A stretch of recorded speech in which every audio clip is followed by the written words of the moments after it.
Elon Musk, Jeff Bezos, and Mark Zuckerberg have something in common. They all made their first $100 million with the same business model. And what if I told you that that same business model is now accessible to anyone with a spare dollar? The name? SaaS. Also known as software as a service. So what is it and how can it make you rich? Software as a service is where you build a piece of software and you get people to pay to get access to that software. Zoom is a great example where you pay to get access to the software. They're currently worth $21 billion.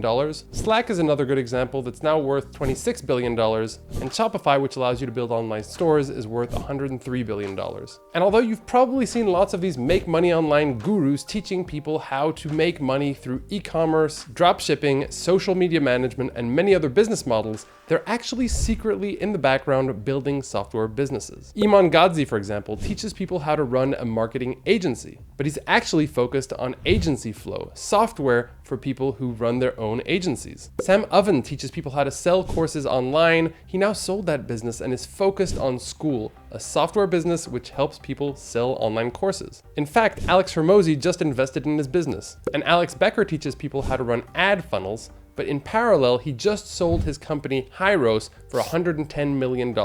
And yes, it's a software business. So what makes a software business better than all the other business models? Well, the first reason is profitability. Whereas e-com stores might have a 20 to 30% margin, in a software business, you build the software once and then it operates at 70 to 85% profit. Number two is predictable revenue. When you get someone to start paying for the platform, you can pretty much every single month know that X amount of money is going to drop in your bank account because it's a monthly recurring event. The third reason is scalability. Since this software lives inside the browser, you can pretty much scale to anywhere in the world very quickly. And finally, but probably most importantly, these software companies sell for 7 to 10 times multipliers of their annual revenue. So for example, SendGrid, an email SaaS service, sold for $3 billion to Twilio. GitHub, a marketing software company, sold to Microsoft for $7.5 billion. And of course, at this point, you're probably saying, why are you talking about billion-dollar deals? I'm just trying to make my first $1 million. And that's exactly why right now I want to tell you about why it's the best time to start this kind of business. You see, 15 years ago, when I built my first software business, you had to raise money from investors,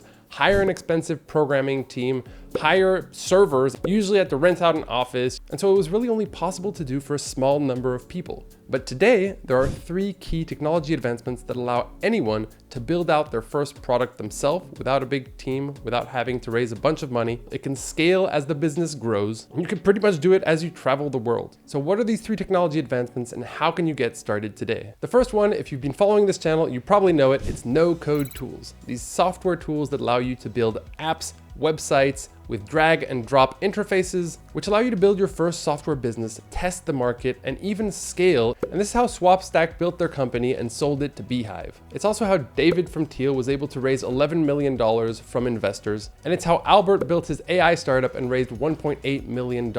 Now, the second advancement is in automation.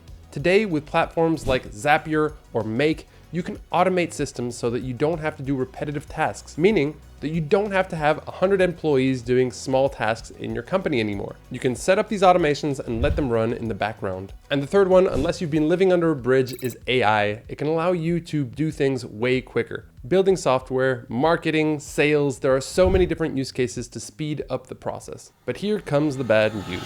Even with all of these amazing advancements in technology, 90% of the apps in the App Store are zombie apps. They have not been used in the past 30 days. And most SaaS businesses fail, and that's because they don't reach product market fit. Founders build a product based on what they have in their mind. They hit the market and realize there's a very different demand for that product. And then they're rebuilding, unbuilding, it becomes a nightmare, and they eventually run out of money. So what should you be doing if you want to be in that top 10%? Step 1, customer discovery.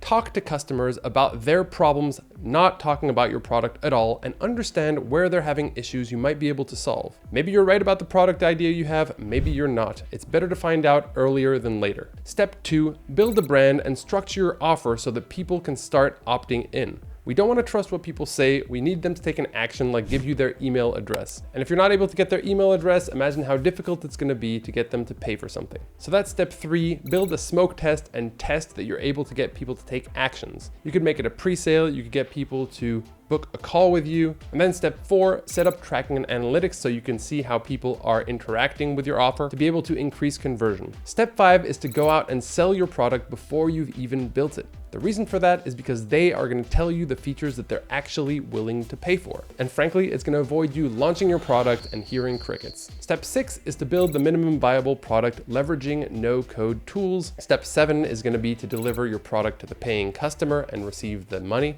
And step 8 is to get feedback from your customers and start improving your product so it delivers more and more value. And no, you do not have to scribble down these notes. We have a free course in the description of this video that will bring you through the step-by-step I've just described. But everything that I've just covered doesn't really matter unless you have an idea to take action on, some kind of a software business that you can launch. And that's the reason why I created this video, which is going to give you 5 simple software businesses that you can launch with no-code tools. So feel free to check those out. And so before you get distracted by a cat video or a UFC reel, check out this video right here, and I'll just hang out here waiting for you to watch this video, my friend.